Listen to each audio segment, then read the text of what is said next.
Hello guys, welcome back to my channel. இன்றைக்கி நம்ம சேனலில் குழம்பு ரெசிபி பார்க்க போகிறோம். வெண்டைக்காய் குழம்பு பருப்பு இல்லாமல் வித்தியாசமாக செய்ய போகிறோம். வாங்க வீடியோக்குள்ளே போகலாம். அதுக்கு முன்னாடி நம்ம சேனலை மறக்காமல் சப்ஸ்கிரைப் பண்ணிடுங்க. பக்கத்தில் இருக்க பெல் ஐக்கானை தட்டி விட்டுருங்க. மேலும் வீடியோஸ் கூட மோட்டிவேட்டிங்காக இருக்கும். ஃபஸ்ட்டு இதுக்கு தேவையான இன்க்ரீடியன்ட்ஸ் எல்லாம் பார்த்துடலாம். 20 வெண்டைக்காவை இந்த சைஸுக்கு அரிஞ்சு எடுத்துக்கலாம். 2 மீடியம் சைஸ் வெங்காயத்தை சின்னதாக நறுக்கி வச்சுருக்கேன். ஒரு தக்காளி, பழுத்த தக்காளியாக எடுத்துக்கோங்க. கொஞ்சமாக கருவேப்பிலை, கொத்தமல்லி, பூண்டு 6லேருந்து 8 தோல் உரிச்சது, இஞ்சி தோல் உரித்து 2 இன்ச் அளவுக்கு இஞ்சி, தயிர் 1 டேபிள் ஸ்பூன் அளவுக்கு எடுத்திருக்கேன்.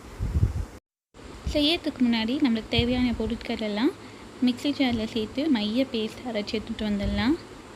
அரிஞ்சு வச்சுருந்த ஒரு தக்காளி, இஞ்சி பூண்டு, கொஞ்சமாக கொத்தமல்லி எடுத்துக்கலாம். பாதி கொத்தமல்லி மட்டும் எடுத்துக்கலாம். பாதி கொத்தமல்லி கடைசியாக ஃபினிஷிங் டச்சுக்கு யூஸ் பண்ணிக்கலாம். கொஞ்சமாக வெங்காயம் எல்லாத்தையும் சேர்த்துட்டு இந்த அளவுக்கு பேஸ்ட்டாக அரைச்சி எடுத்துகிட்டு வந்துடலாம். இந்த பாருங்கள், இந்த அளவுக்கு இருக்கணும். கேஸ் ஸ்டவ்வில் ஒரு மண் சட்டி வானல் வச்சுட்டு 2 டேபிள் ஸ்பூன் அளவுக்கு நல்லெண்ணெய் சேர்க்க போகிறேன். ஃபஸ்ட்டு அரிஞ்சு வச்சுருந்த வெண்டைக்காய் வெளில சேர்த்துடலாம். வெண்டைக்காய் நல்லா ப்ரௌனிஷ் ஆகணும். நல்லா எண்ணெயிலே ஃப்ரை பண்ண போகிறோம். நல்லா கலர் மாற்றுற வரைக்கும் எண்ணெயில் ஃப்ரை பண்ணி விடுங்க. குறைஞ்சபட்சம் ஒரு 10 நிமிஷமாச்சும் ஆகும். தொடர்ந்து 10 நிமிஷம் நல்லா ஃப்ரை பண்ணி விட்டாச்சு. இங்கே பாருங்கள், கலர் நல்லா மாறி வந்திருக்கு. இது எல்லாத்தையும் ஒரு கப்பில் ட்ரான்ஸ்ஃபர் பண்ணியாச்சு. பாருங்கள், இந்த அளவுக்கு இருக்கணும்.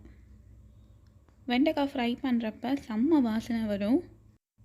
அதே எண்ணெயில் 1/4 டீஸ்பூன் அளவுக்கு ஜீரகம், கொஞ்சமாக வெந்தயம் சேர்த்துட்டு நல்லா பொரிஞ்சு வர சமயத்தில் கொஞ்சமாக கறிவேப்பிலை, அரிஞ்சு வச்சுருந்த 2 மீடியம் சைஸ் வெங்காயத்தை சேர்த்துடலாம். வெங்காயம் நல்லா கண்ணாடி பதம் வர வரைக்கும் நல்லா வதக்கி விட போகிறோம். வெங்காயம் நல்லா வதக்கியாச்சு. அரைச்சி வச்சுருந்த பேஸ்ட்டை பேரில் சேர்த்துடலாம். பச்சை வாசனை போகிற வரைக்கும் நல்லா வதக்கி விட போகிறோம்.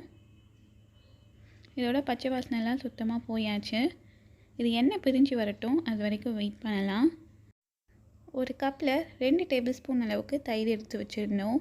இல்லை, இப்போ மசாலாலாம் சேர்க்க போகிறேன். 1/4 டீஸ்பூன் அளவுக்கு மஞ்சள் தூள், 1 டீஸ்பூன் அளவுக்கு மல்லித்தூள், 1 டீஸ்பூன் அளவுக்கு தனி மிளகாய் தூள்.